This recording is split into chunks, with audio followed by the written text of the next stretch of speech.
My channel Basumati creation. Comment reply session 174तम अध्याय को आपण मानक स्वागत। एही अध्याय रे आपण माने पचारिथिबा प्रश्न मध्यरु किछि प्रश्न गुडिक विषय रे आमे आलोचना करिबा। तेणु आपण माने भिडियोटी को स्किप न करी शेष पर्यंत देखंतु।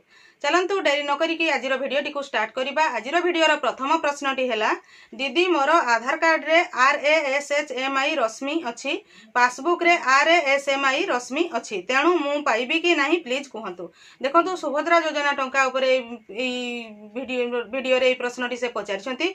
देखंतु आधार रे जो ना अछि आपन को सही ना रे ही फॉर्म फिलअप करबा पई पड़िबो एवं जेहेतु सेटा आधार बेस पेमेंट सिस्टम रहूची तेणु आपणकर पासबुक रे ना मिस्टेक थिले मध्य जदि आपणकर सही अकाउंट डीबीटी एक्टिवेटेड अछि आधार सहित लिंक अछि ताहले आपणकर सुभद्रा योजना टंका सही अकाउंट को आराम रे जाई परिबो, किछि असुविधा हेबो नाही। नेक्स्ट प्रश्नटी है, दीदी मोर 10 तारिख रे एंट्री होईछि किंतु एपर्यंत टंका आसीनी, टोल फ्री लागुनी।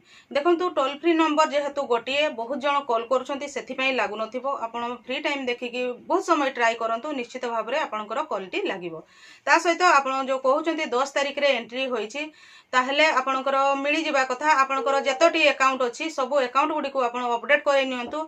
जो अकाउंट टी आपणकर डीबीटी एक्टिवेटेड थिबो सेही अकाउंट को सुभद्रा योजना टंका पळैथिबो। जदि जाई नथिबो ताहले फेज फेज करिके जो 25 लाख पाइथिले पुणी 25 लाख कि 50 लाख पाइबे, तापरे पुणी 25 लाख पाइबे।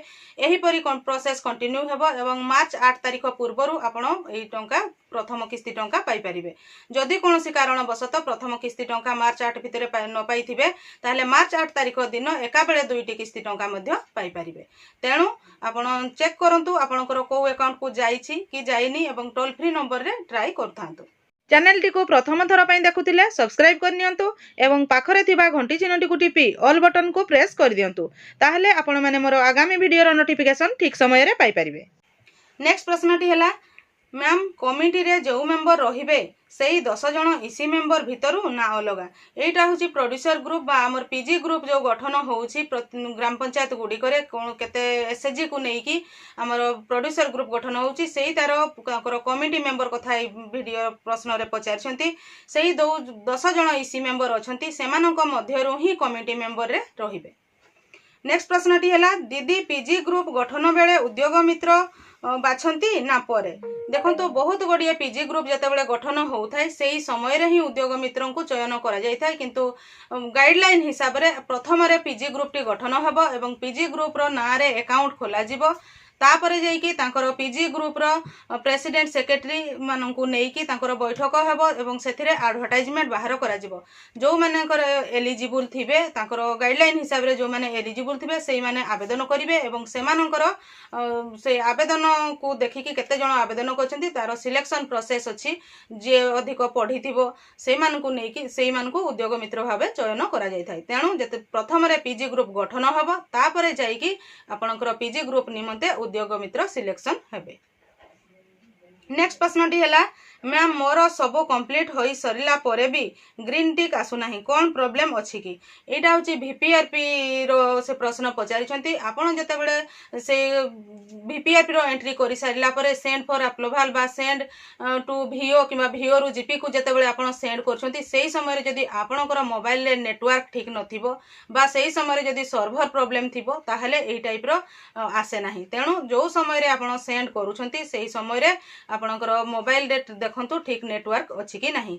नेटवर्क ठीक थिबा समय रे ही ताहा सेंड करिवे ताहले किछि प्रॉब्लम हबो नाही एवं बहुत जगह रे कोन हुए ना किछि दिन परे ताहा टिक चिन्ह आसी जाय। जदि टिक चिन्ह आसीबो नाही कैंसिल करिकि आपणकर उपरस्थ अधिकारी को सहित जोगाजोग करिकि पुणी आपण एंट्री करि परिबे, किंतु मने मने ताहा आसु नाही बोली ताकू कैंसिल करिकि पुणी आपण एंट्री करिवे नाही, काहे कि ना ताहा बेले बेले डबल एंट्री होई जाय। नेक्स्ट प्रश्नटी हैला, 2024 रे कोन सीआरपी पोस्ट रहिछि मैम, केबे पोस्टिंग आसीबो मैम? देखंतु सीआरपी पोस्टिंग पई आपनकर लेटर आसीथिला जे एबे बंद करा जाऊ बोली, किंतु सेही पोस्टिंग पुणी थरे स्टार्ट करिया पई एबे पर्यंत कोनोसी लेटर आसी नाही। जते बेले लेटर आसीबो जो जीपीएलएफ गुडी करे हमर कम्युनिटी सपोर्ट स्टाफ बा सीआरपी सिलेक्शन होई नाही सेही जगह गुडी करे पुणी थरे सिलेक्शन प्रोसेस आरंभ हेबो। तेणु केबे हेबो ताहा एबे पर्यंत कहि हेबो नै, हमकु लेटर आसीबा पई अपेक्षा करिया पई पड़िबो। लेटर आसिले आपण माने जानि परिबे एवं आपनकर जीपीएलएफ गुडी करे एडवर्टाइजमेंट बाहरिबो। सेही समय रे जो माने इच्छुक बा जो माने सीआरपी रे रहिबा पई चाहुचंती आवेदन करिवे एवं सिलेक्शन प्रोसेस रे सिलेक्ट हेले से माने सीआरपी कार्य करि परिबे। नेक्स्ट प्रश्न है मासिक आर्थिक विवरणी केमिति लेखाजिबो दीदी काइंडली जणाइबे। देखंतु मासिक आर्थिक विवरणी स्टेप बाय स्टेप किपरि लेखिबे मोर पूर्वरु वीडियो अछि। आपण मोर चैनल रो प्लेलिस्ट एसएचजी को जिबे एवं सेथिरे अछि हमर मासिक आर्थिक विवरणी किपरि लेखिबा स्टेप बाय स्टेप वीडियोटी अछि। से वीडियोटी देखंतु ताहले आपण निश्चित भाबरे जानि परिबे जे एसएचजी रो मासिक आर्थिक विवरणीटी किपरि भाबरे लेखा जाय। सेही मासिक आर्थिक विवरणी कहिले एसएचजी रो गोटिए मासरे गोटिए एसएचजी रो कोन कोन सब ट्रांजैक्शन हेछि कोन आसीछि एवं कोन खर्च हेछि तारो डिटेल्स विवरणी सेही मासिक आर्थिक विवरणी रे लेखा जाय थाय। जोटा कि हमरो इंटरनल ऑडिट समय रे मध्य एसएचजी गुडिकर मासिक आर्थिक विवरणी खाता को से माने देखिबे काहे कि ना सेही मासिक आर्थिक विवरणी खाता रो ही गोटिए एसएचजी रो कोन आसीछि एवं कोन खर्च हेछि तारो डिटेल्स जणा पड़िबो। मु आशा करुछि आपण माने एही वीडियो माध्यम रे आपण पचारिथिबा किछि प्रश्नर उत्तर पाई परिथिबे। जो प्रश्न गुडिक रहि जाईछि आगामी दिन मानकरे आसीबो तेणु आपण माने मो चैनल रो वीडियो गुडिक रेगुलर देखुथांतु एवं आपणकर मतामत कमेंट सेक्शन रे दियंतु। आजिर वीडियो रे बास एतिकी। आजिर वीडियोटी को आपण शेष पर्यंत देखिथिबारु आपणको बहुत बहुत धन्यवाद। नमस्कार।